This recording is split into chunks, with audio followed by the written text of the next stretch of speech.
He feels a sense of accomplishment. Quinn sighed, just about to speak to clarify things.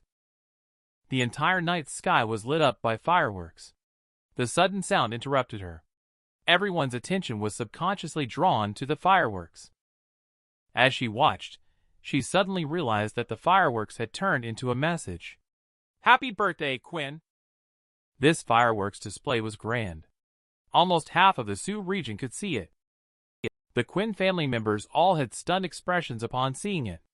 Chris was very satisfied with this. In his heart, he couldn't help but feel delighted. As the celebration neared its end, the fireworks once again turned into a string of words. "Love you, Theo." Chris's face looked as awful as if he had eaten shit. Why was that bastard's name there at the end of the birthday banquet that he had prepared for Quinn? The faces of the Quinn family members also changed. Isn't that Theo's name? The audience watching the performance below didn't seem too surprised. And the manager standing in the corner of the hotel revealed a satisfied smile. Theo learned that today's birthday banquet was successfully held, so he hurried over. When he gasped and rushed to the top floor, everyone's gaze gathered on him.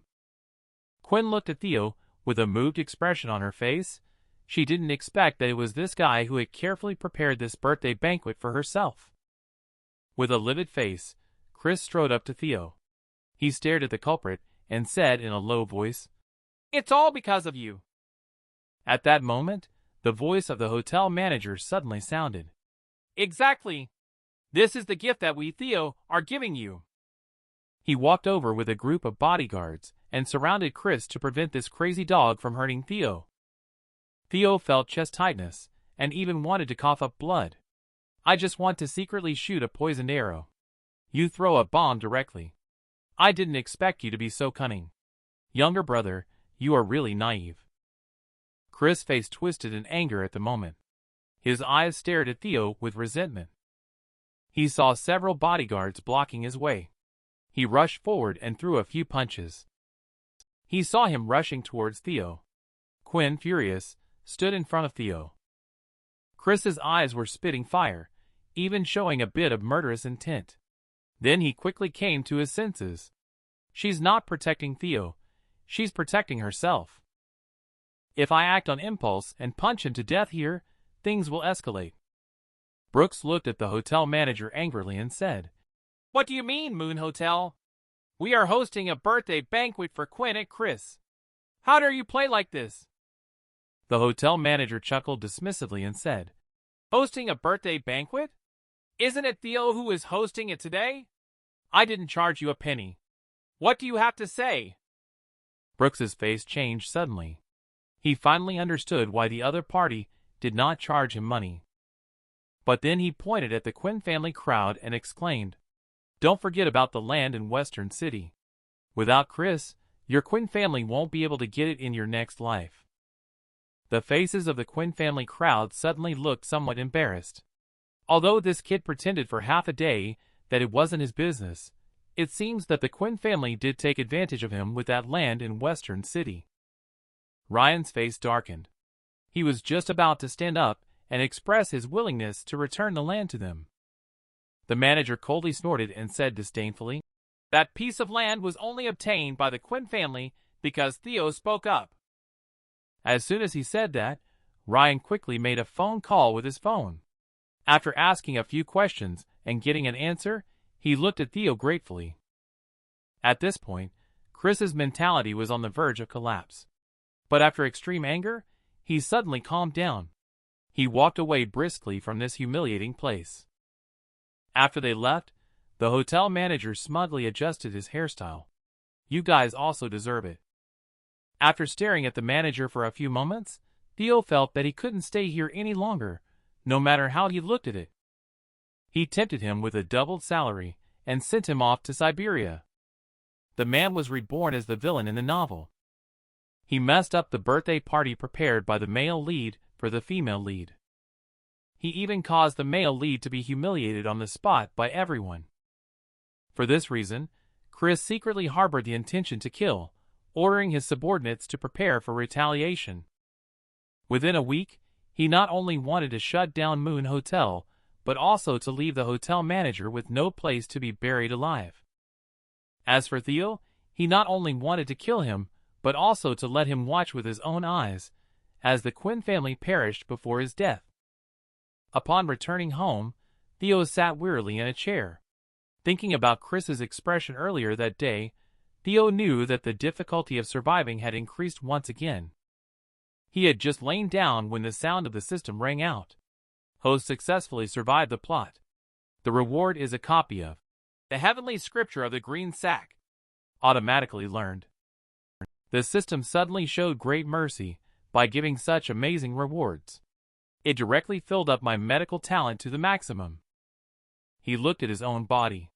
His eyes seemed to be able to penetrate his body and see the meridians. In simple terms, his current medical skills are top-notch in the entire X country. Getting such a good reward, Theo was not in a hurry to be happy. This system doesn't seem right. Seeing the system directly shutting down, Theo decided not to use his medical skills externally for the time being. He lay down on the bed and quickly fell asleep. The next day when he opened his eyes, he saw Zoe standing by his bed. With her pure and sweet appearance and petite figure, she indeed looked like a high school girl. Be a little more mindful of your image, okay? Early in the morning, you're showing me this kind of thing. Is it appropriate for an innocent young boy to see this? No wonder there is a saying that when a woman lowers her head, it's a sight to behold, truly enchanting. After hearing Theo's heartfelt words, Zoe blushed all the way to her ears. She looked down at her closed neckline and quickly straightened up, urging him with a red face to get up quickly and have breakfast. When they walked into the dining room, a young man greeted Theo. He was Theo's uncle's son, which made him Theo's cousin, Adrian. Theo had a pretty strong impression of this guy. In the original book plot, not long after Theo's death, Theo's grandpa was so upset that he fell seriously ill and passed away. David and Theo's mom were determined to seek revenge for Theo, using all their power to retaliate. However, no matter how powerful the Tang family was, they were no match for the Son of Destiny, who had the formidable Dragon Soul group backing him up. Adrian, who had been suppressing his ambitions, took the opportunity to join forces with Chris and betrayed the Tang family by becoming Chris's right-hand man. The sinking of the Tang family's ship. This guy deserves a lot of credit. We need to find an opportunity to bury this guy. Theo muttered to himself. The Tang family's trillion-dollar assets.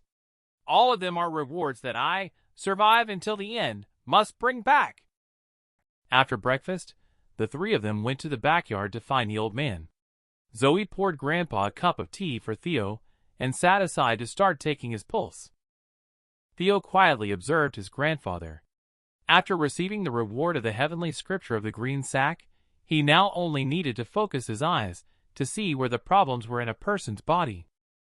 Grandfather's stomach problem has been a chronic issue. Now there is obvious cold chi entwining around his stomach. According to the heavenly scripture of the green sack, this is considered a deficiency of stomach yin, caused by a lack of yin and deficiency of bodily fluids. The treatment plan is best focused on nourishing warmth. Using centenarian black rasher as the main medicine, supplemented with 6 herbal ingredients such as polygonatum and sand ginseng to make herbal tea. Taking it for a month should be sufficient. While taking the old master's pulse, Zoe, upon hearing his heartbeat, couldn't help but her pupils contracted. She glanced at Theo in shock. Surprisingly, Theo's brother is skilled in medicine, and he doesn't even need to take the pulse. Just standing on the side, he can see where the problem lies. In traditional Chinese medicine, observation, listening, questioning, and pulse palpation are crucial diagnostic methods. The highest level of observation is reaching a state of spiritual enlightenment. As for the heavenly scripture of the green sack, it is the holy grail that Chinese medicine practitioners dream of. As a passionate Chinese medicine enthusiast, she couldn't help but swallow her saliva before regaining her composure and discussing Theo Grandpa's physical condition. Then, she prescribed medicine according to the formula silently recited by Theo. Theo was a little surprised on the side. Could it be that the herbal tea this girl wanted to make was the same as what he had in mind? It seems like the heavenly scripture of the green sack is indeed quite reliable. Accompanied by Theo, Grandpa chatted for a few sentences. Zoe then said goodbye and went back to the clinic to get busy. Grandpa's gaze fell on Theo, and Theo immediately. The man just got reborn as the villain in the novel. He encountered the traitor who caused the downfall of the family. But Adrian, at this moment, still had a harmless appearance, coaxing Theo Grandpa to let him work at Joy Company. Joy Company is one of the core businesses of the Tang Group. It has developed quite well over the years. Adrian is the son of the second uncle. He has been working at a subsidiary of Tang Group for these years. He has not been able to get in touch with the core business. As a member of the main branch of the Tang family, the reason he has been marginalized is because of his father. 7 years ago, his father embezzled money within the company, secretly transferring Tang Group's assets to his own name. After this despicable behavior was discovered, according to the family rules, he should have had his legs broken and been driven out of the house. If it weren't for Theo's family pleading for mercy on their behalf, the Tang family would have nothing to do with him now. After pondering for a moment, he pushed this matter to Theo with a smile, hugging his shoulder. "No problem. I trust in your abilities." "Are you trying to be rebellious now? Watch me teach you a lesson." Adrian was deeply grateful and thanked profusely. However, once he stepped out of the Tang family's gate, his expression instantly turned dark, with a hint of resentment in his eyes. He is clearly a member of the Tang family. Yet in front of them, he feels like a servant. Why is that old dog so biased towards Theo? When did he lose to him? He snorted coldly and drove his Porsche towards Joy Company. This is the core business of the Tang family. Theo is so foolish to let himself manage this business. Don't blame him for being impolite then. Chris has already promised himself. As long as you cooperate with him, everything in the Tang family will be yours after Theo's death. After leaving home, Theo drove back to the headquarters of the Tang Group. He had just walked into the office and saw a girl cleaning her own desk. According to the staff, this is the new secretary, Arya. Arya immediately greeted him. A hint of disgust flashed in Arya's eyes as she looked at Theo. Theo walked over with a laugh and shook hands with Arya, his gaze sizing her up. This girl is quite pretty. She has the demeanor of a delicate beauty. But why does she have such a small frame? If she gets married and has children, won't they go hungry? Arya was instantly filled with question marks. Could it be that she was hallucinating? When she checked again, she found out that she could apparently hear this person's thoughts. This made her instantly excited. This time, Chris sent her to infiltrate the Tang Group to investigate their secrets. Being able to hear this person's thoughts, then this mission would be too easy. Theo opened the computer and opened a business document. Suddenly came to his senses. Isn't Arya the mole sent by that idiot Chris? No doubt about it. Looking this good and having a pair of cups, it must be her. When Theo's voice sounded again in his mind, Arya was shocked and at the same time deeply humiliated. In her heart, she wished she could kill this guy. Theo quickly assigned her a task, thinking of a solution in his heart. Following the original plot, Tang Group was almost destroyed due to the traitor Adrian. Arya also put in a lot of effort. She is not only skillful, but also one of the best hackers in the world. That's why Chris specifically asked her to infiltrate Tang Group to steal secrets. Isn't it just about wanting the confidential information? I'll just steal it for you. I'll make a fake copy for you later. Arya felt a headache upon hearing this. Do you really think I'm stupid? I can't tell what's real and what's fake. Theo, with a smile on his face, quickly typed on the keyboard, making various changes to the data on a confidential document. After finishing the alterations, he printed out the information, put it in a document bag, and asked Arya to deliver it to Manager Zhou. This false information has been handled. There are still many opportunities for you to exploit in the coming days. Take it back and trap Chris to death. But this is also for your own good. consider it as helping you indirectly seek revenge. He is your real enemy. Speaking of which, our Tang family still owes a favor to your father. Repaying a favor with enmity, haha. Arya, who had just picked up the information, couldn't help but shudder upon hearing the inner thoughts. Chris is actually her enemy. Tang family owes a favor to her father. The man just got reborn as the villain in the novel. He was arranged to have a spy by the male lead side. Unexpectedly, his inner thoughts were heard once again. This made Arya doubt his own identity. She grew up in the Dragon Soul group since childhood and was personally nurtured by Chris's master. Therefore, she is extremely loyal to Chris. But as an orphan, she really wants to know who her family is. So, secretly, she has been investigating. But no matter how she looks, she can't find any information about her parents. It's as if these two people don't exist in the world. So many years have passed. She had almost given up hope. Today, when Theo suddenly mentioned it, she was instantly stunned. After taking a deep breath for a moment, she quickly composed herself. She decided to first investigate the Tang family, since they had been kind to her father. Following this lead would surely bring some answers. At this moment, her phone suddenly rang. She glanced at the phone and saw that it was Chris calling. Chris breathed a sigh of relief upon hearing that everything was going smoothly on this end. He smirked while holding his phone and said, "As long as you can complete the task before Maya, you can become my woman before her." Arya was at a loss for how to respond to that statement while holding her phone. Theo's comment that Chris was actually an enemy voiced her inner thoughts, causing a significant shift in her mindset. Upon coming to her senses, Arya quickly made some perfunctory remarks before hanging up the phone. She then promptly took a picture of the fake documents in her hand with her phone before rushing to deliver them to the department. When she returned after submitting the documents, Theo was busy typing on the keyboard, fabricating fake materials.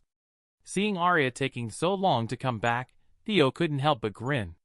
"This silly girl must have secretly made a copy of the documents," he thought. They say, "Big chest, no brain." With her A-cup size, her intelligence isn't that great either. No wonder she was deceived by Chris and his disciple for so many years. It's quite pitiful. Upon hearing Arya's heartfelt voice, she couldn't help but twitch the corner of her mouth. "Can you please stop bringing up her A-cup size? It really makes me want to hit someone." But when Theo mentioned the master-disciple relationship between Chris, she had no choice but to believe Theo's words. This guy even knows about the existence of the old man from the Dragon Soul group. Theo looked at Arya standing beside him and asked her to help with a game survey. Then he opened the office's game console. There are a total of 25 games here. They are all currently the best-selling on the market. I hope you can complete all of them. Provide me with a work report every day. And the company provides snacks, milk tea, etc. for free. Ordering takeout will also be reimbursed. Feel free to eat whatever you want. After Theo solemnly finished instructing, he left the office with a smile. It's not quite appropriate to transfer you away. To prevent you from causing trouble elsewhere, just play games every day. After hearing Theo's heartfelt words before leaving, Arya sat with a speechless expression and started playing games. Soon, she was immersed in the world of the game.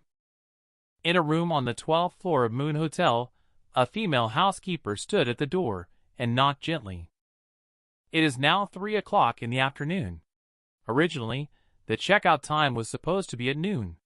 After knocking on the door several times with no response, the housekeeper had to use the hotel's room key card to open the door. The air conditioner in the room is on. The temperature is extremely low. The female housekeeper shivered from the cold. She noticed the bathroom light was on. Walking over to take a look, she found a woman lying in the bathtub. The water in the bathtub had turned blood red.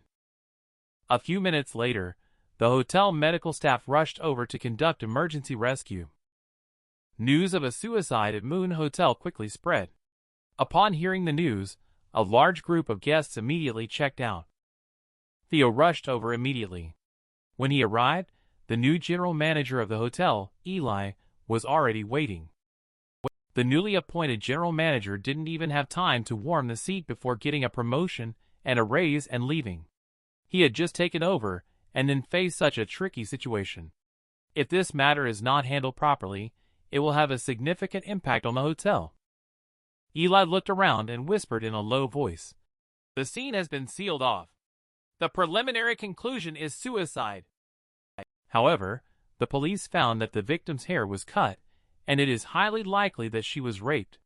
However, there is no evidence found, and surveillance footage did not capture anyone entering or leaving her room.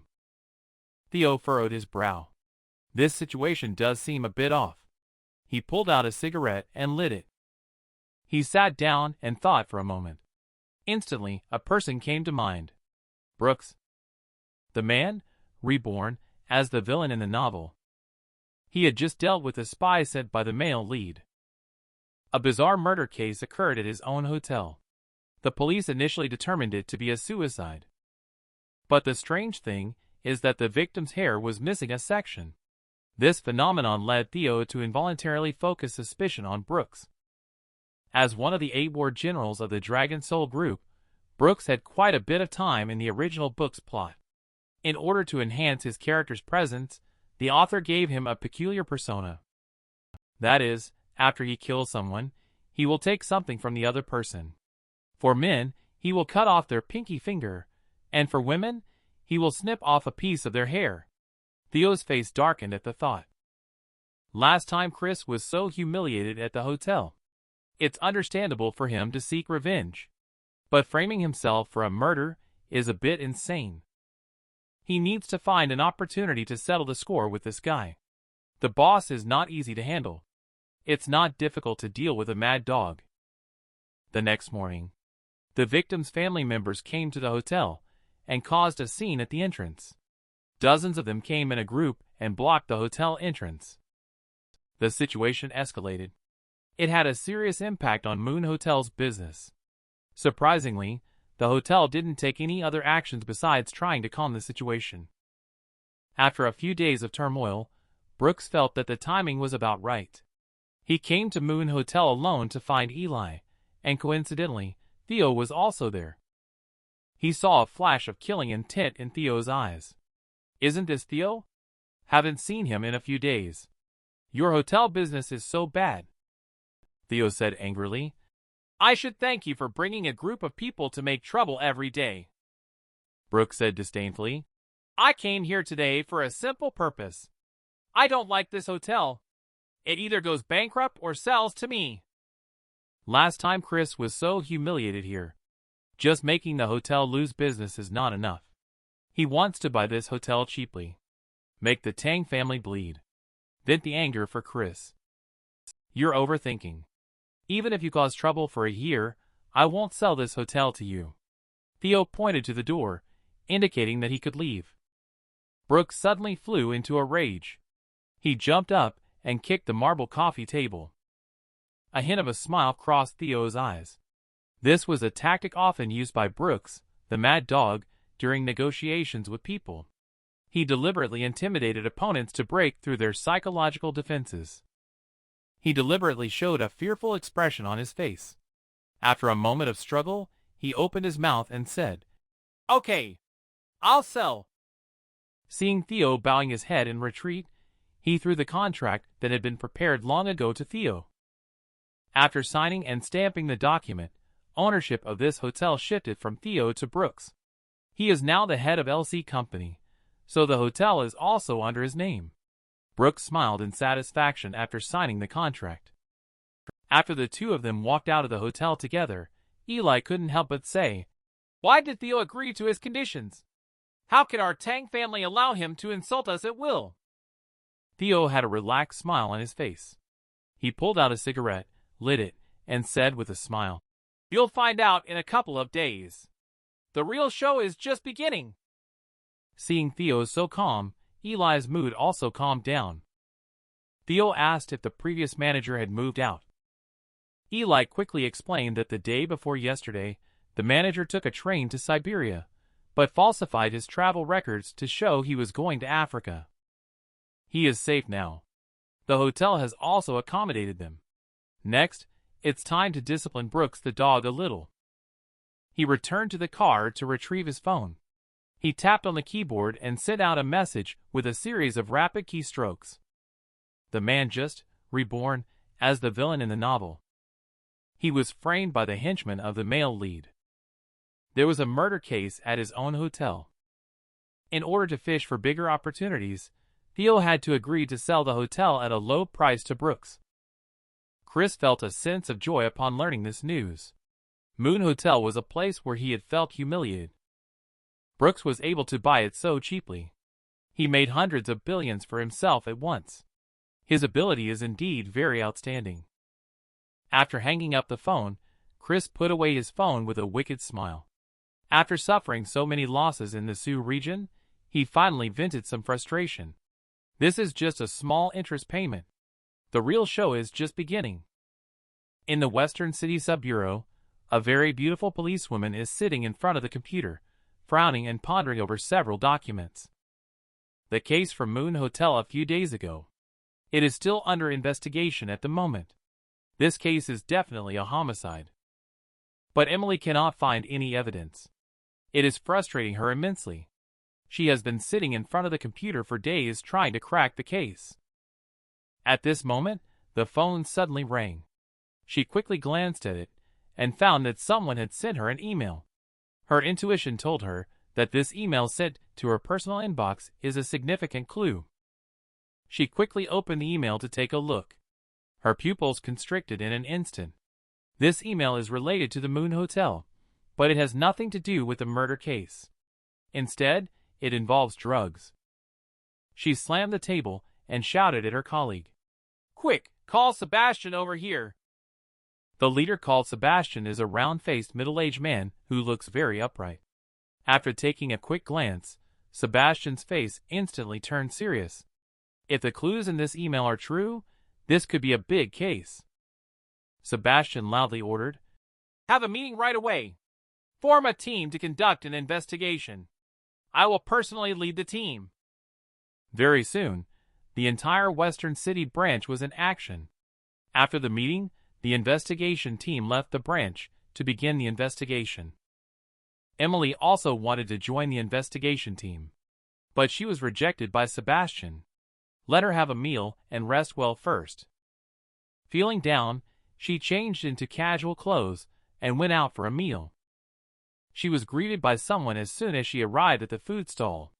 It took her a few seconds to remember the person's name before she smiled and said, "Chris, right?" She had met the person some time ago.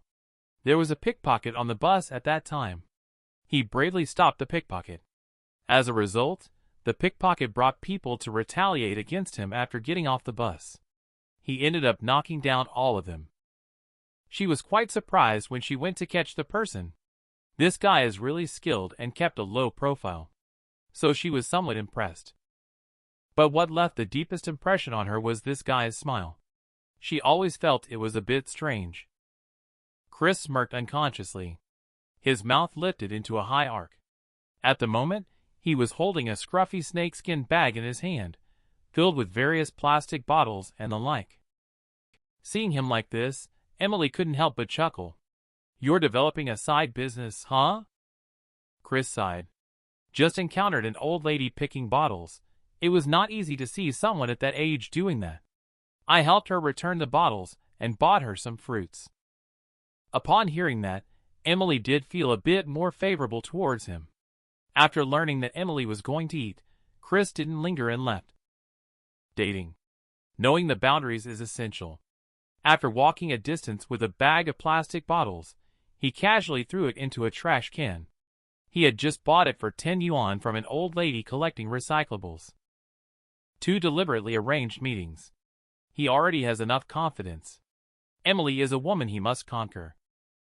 Although the White family is not one of the 4 major families in the Sioux region, their influence is quite terrifying. They are involved in politics. Half of the political circle in the Sioux region consists of their protégés and former officials. To control the Sioux region, one cannot do without the power of the White family. He washed his hands on the side of the road, then hurriedly rushed to the next place. The man just turned into the villain in the novel, Reborn. He was framed and set up by the henchmen of the male lead. After Theo sold the hotel at a low price to him to conform to the situation, someone anonymously reported that there was something unclean at the hotel soon after. Brooks is currently sitting in the hotel office. Suddenly, there was a sound of rapid footsteps in the corridor outside. The office door was then rudely pushed open, and a group of police officers rushed in. The one leading the team was Emily. She took out her own identification and asked coldly, "Are you the person in charge of the hotel?" Brooks looked Emily up and down boldly. "What's up?" Emily waved her hand, and a police officer pulled out handcuffs to put on Brooks. "Your hotel is suspected of harboring drugs. Come with us." Brooks was about to fight back, but several heavily armed special police officers had already begun aiming their guns at him. He immediately raised his hands, his eyes filled with anger. After being taken downstairs, Brooks was completely dumbfounded. The surrounding area has been sealed off. Police cars line the streets like two long dragons. Dozens of people sit on the ground with handcuffs on, their faces filled with fear. Even a fool like Brooks knows that this incident is definitely going to cause a big stir. Soon, this piece of big news spreads throughout the entire Sioux region. The renowned Moon Hotel is actually suspected of hiding drugs. As the person in charge and legal representative of the hotel, Brooks is completely finished this time. Moon Hotel was also sealed on the spot. Theo, who quietly orchestrated all this, is now lying on the bed playing with his phone. He is already aware of the operation by the Western City Sub-Bureau. Theo remembered the original plot of the book. There were people smuggling drugs in the hotel. So he immediately had people quietly investigate in the hotel. After finding some clues, he simply passed the hot potato to Brooks, leaving him to deal with it happily. He also easily pocketed $5 billion. As for offending Chris Theo, he has gradually become accustomed to it. He is trying to survive as much as possible. When he can't survive, I can't just offer my neck to let you chop off. Just getting ready to put down the phone and go to bed. His phone suddenly rang. He glanced at it. The note displayed, "Emily Theo," instantly piquing his curiosity. Could it be that she had discovered he had sent her the email? After obtaining the clue last time, he deliberated and deliberately selected the anonymous email sent by Emily. Both of them come from the Sioux region's prominent family, and he was somewhat familiar with Emily. However, Emily has a very unfavorable impression of him because he has a close friend named Elias. Elias is the most famous playboy in the Sioux region. They are as close as brothers, so he is also resented by Emily. After pondering for a moment, he answered the phone. "Isn't this Emily? Talking to me heart to heart so late at night. You must be the former boss of Moon Hotel. Come to the Western City branch immediately for questioning. No nonsense. Otherwise, I'll bring people to your house to arrest you." After being hung up by Emily, Theo couldn't help but click his tongue twice. This woman is still so sharp. She has a great reputation in the Sioux region circle because of her integrity. Many young masters have suffered great losses at her hands due to her strong principles. Power, indeed, is much more formidable than money. This is also the standard character setting for the refreshing female police officer in the story. She comes from a prestigious family background and has an overwhelming sense of justice. Every day, apart from catching criminals, that's all she does. This is also why Theo chose her. Dress up happily, Theo prepares to leave. Anyway, the hotel owners and managers are not his concern. It's just a formality. When he arrived at the Western City substation, Emily was waiting for him. She looked at herself with disgust. "It's okay to look at me like that. This look is perfect. Although I deeply feel my dignity being despised, it's okay. I like it. I hope you can exert more effort."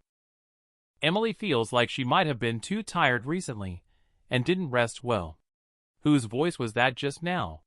It seems like it was this guy's. The man was reborn as the villain in the novel. He found out that there were drugs hidden in his own hotel. He then turned the tables and sold the hotel to the henchman of the male lead. Then he turned around and reported it. Unexpectedly, as the former owner of the hotel, he was also summoned to the police station for questioning by Emily. Emily looked at Theo and asked, "Do you know about the incident at Moon Hotel today? As the former owner of Moon Hotel, you are also considered a suspect. Let's start taking your statement now. You_0 are the suspect. My family is so wealthy. I have no reason to do this. The email you received was sent by me, okay?" After hearing the inner voice again, Emily finally confirmed that she was not hearing things in a confused state. She furrowed her eyebrows slightly, not bothering to dwell on the fact that she could hear inner voices. What she was more concerned about was the email. It was sent by Theo. She didn't like people who liked to stir up trouble. With the capital of the Tang family, there was really no need to touch such dirty things. Emily turned the pen in her hand and stared at Theo. "Do you know any clues about this case?" "I've sent you all the information I know. But I did find out that the scumbag who caused trouble also owns a hotel. Normally, I would have reported to Brooks, but I couldn't do anything when he insisted on buying the hotel. This person went to the hotel to murder someone in order to frame me, then made it look like a suicide. And then he brought people to cause trouble. If only I could find some clues, I would report him along with the others."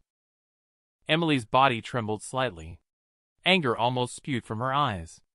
The hotel murder case that she had painstakingly investigated turned out to be orchestrated by him. Emily began to gnash her teeth. However, she was also a bit annoyed with Theo in front of her. This guy knew so much, but kept it hidden from her. Fortunately, she could hear his thoughts. She took a big gulp of water to refresh herself and then stared at Theo. "I'm curious why you suddenly decided to sell the hotel to Brooks at such a low price." Theo smiled and said that Brooks is rich and capricious, causing trouble every day. "My hotel can't operate properly with him around. These mercenaries have no humanity at all." Emily's face changed again. She had already investigated Brooks and found that he is an entrepreneur abroad. This time he came back to invest. As for his identity as a mercenary, she really couldn't find any information. She quickly noted down this critical piece of information. This clue happened to align with her speculation. Emily continued to ask, "How much do you know about Brooks as a person?" Theo hesitated for a moment, then poured dirty water on him without any hesitation. "I don't know anything about this scum at all. This guy is a crazy mad dog. After killing someone, he would collect body parts from the victims." She remembered. The woman he killed. Her hair might be hidden in his house. "I'll email you later. Almost forgot about that." Emily quickly jotted down this crucial clue. With so many clues now, this case might finally be solved. She even found Theo a bit more appealing. This guy really helped a lot. After going through a symbolic process, the investigation concluded. Just as the two were about to get up and leave the office, the door was pushed open. Chris walked in from outside with a lawyer. When he saw Emily and Theo together, he instantly locked eyes with Theo. Emily frowned and asked Chris, "What's wrong? Are you here to file a report?" Chris's face looked slightly embarrassed. "I'm here to visit a friend of mine. He was taken into custody by you guys." But ever since she heard Theo's confession, Emily's little bit of fondness for Chris vanished instantly. Playing with criminals, what else could be more trashy than that? Chris saw Emily's cold gaze and felt like he was about to vomit blood. As a skilled womanizer, he naturally knew that his actions today had committed a serious taboo and easily could earn Emily's disgust. But Brooks got into trouble. As the leader of the Dragon Soul group, he can't just ignore it. If this matter is not handled well, Brooks_0 will have to reincarnate. How will the members of the organization see themselves then? Going back to X country, nothing has been accomplished. You've already sent a brother to serve the Buddha. Sure enough, Emily's impression of Chris plummeted to the bottom upon hearing the name Brooks.